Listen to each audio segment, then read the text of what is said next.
Hello বন্ধুরা, good morning. সবাই কেমন আছো? আশা করছি সবাই ভালো আছো, সুস্থ আছো। আমার নতুন ব্লগে তোমাদেরকে স্বাগত জানিয়ে আজকের ব্লগটা শুরু করছি। আশা করছি ব্লগটা তোমাদের ভালো লাগবে।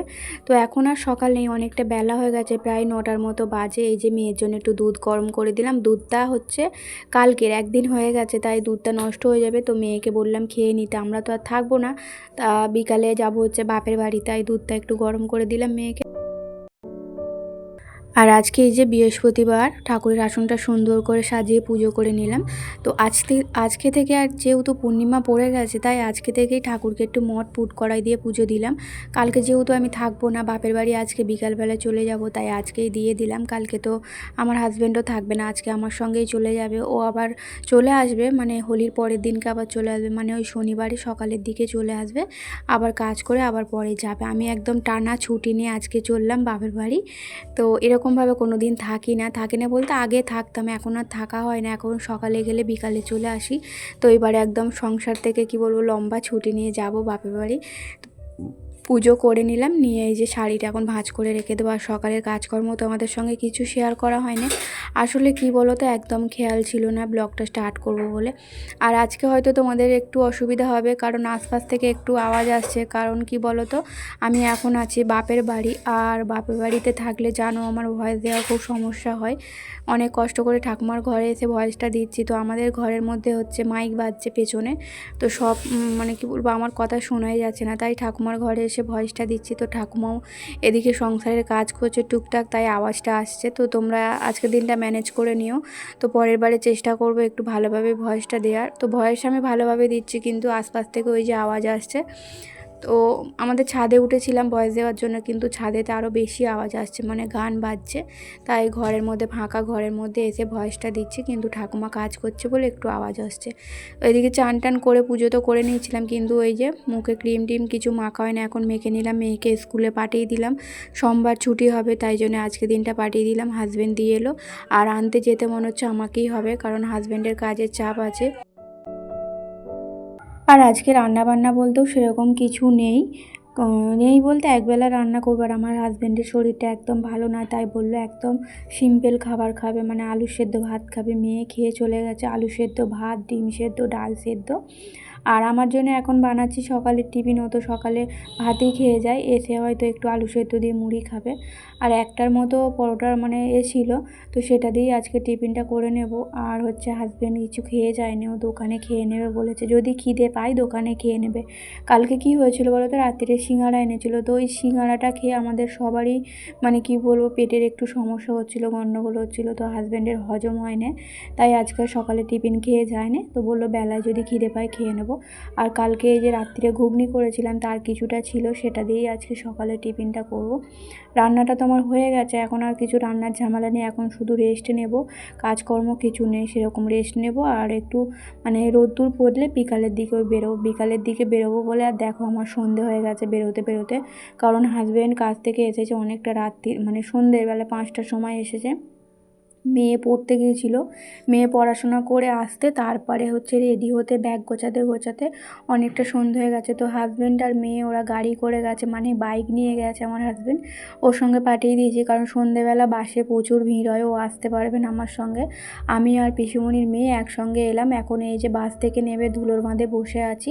তো এখান থেকে মানে কতক্ষণ বলবো, 20 মিনিটের মতো লাগে, তারপরে হাঁটা পথ 10 মিনিট।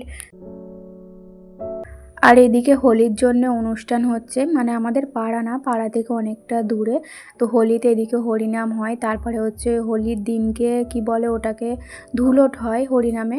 তো এখানে খুব জাঁকজমক করে আর কি ধুলোটটা হয়, কিন্তু কোনো বছর আসা হয় না, ঘরের সামনে যেহেতু, তাও কোনো বছর আসা হয় না। এই রং টং মাখাবে বলে এই যে এখানে হচ্ছে, তাই জন্য এদিকটা চারিদিক লাইট। আর আমার পিসির মেয়ে পিসিমণিকে ফোন করছিল, কারণ কি বলো তো, বেরিয়েছি 5টায়, কিন্তু এখন বাজে 7:30 8টা। রাস্তা এত জ্যাম, প্রায় 1 ঘন্টা পৌনে 1 ঘন্টার মতো জ্যামে পড়েছিলাম, তাই লেট হয়ে গেছে। আর সেদিন তোমাদের সঙ্গে এই ঠাকুরটা শেয়ার করেছিলাম, মুখটা শেয়ার করা হয়নি, তাই আজকে তোমাদের সঙ্গে এই যে ঠাকুরের মুখটা শেয়ার করে দিলাম। দেখো কত সুন্দর দেখতে পাচ্ছ তো, মন্দিরটা খোলা আছে দেখে ভাবলাম না তোমাদের সঙ্গে একটু শেয়ার করে দিই, আগের বারে দেখানো হয়নি। তো এই মাত্র বাপের বাড়ি মানে এলাম আর কি বাপের বাড়িতে। তো এসে একটু পাকার তলায় বসেছি, খুব কষ্ট হয়ে গেছে, বাসে তো দাঁড়িয়ে দাঁড়িয়ে এসেছি, বাসে একটুও সিট পাইনি আর দাঁড়ানোরও জায়গা পাইনি, প্রচুর কষ্ট হয়েছে আজকে আসতে। তো এসে এখন একটু পাখার তলায় বসে আছি, গা ঠান্ডা হলে চেঞ্জ করবো। আর মেয়ে তো অনেক আগে চলে এসেছে, এসে আর ওই যে কুট্টুকে মুড়ি মাখিয়ে খাওয়াচ্ছিল। আর ব্যাগটা যেহেতু আমার কাছে ছিল, জামা প্যান্ট কিছু বার করাতে মানে পরতে পারেনি, তো যেটা পরে এসেছে সেটা পরেই ছিল। আর এই ব্লগটা দেখতে পাচ্ছ, এটা হচ্ছে পরের দিন ব্লগ। তোমরা তো জানো মায়ের বাড়ি গেলে আমি সেইভাবে ব্লগ শ্যুট করতে পারি না, কারণ কাজকর্ম করি না, তাই ব্লগ করা হয় না। আর যেটুকুটা করি শেয়ার করার চেষ্টা করি, কেউ থাকলে একটু ধরে দেয়। আমার তো এখানে আর স্ট্যান্ড নেই, তাই ধরে দেওয়ার লোক নেই। এটা পরের দিন সকালে, এখন বাজে 8:30। এই যে আমি চা করলাম, মানে আমি চা করিনি, মা চা করেছে। তো এখন সবাই মিলে বসে চা খাওয়া হচ্ছে।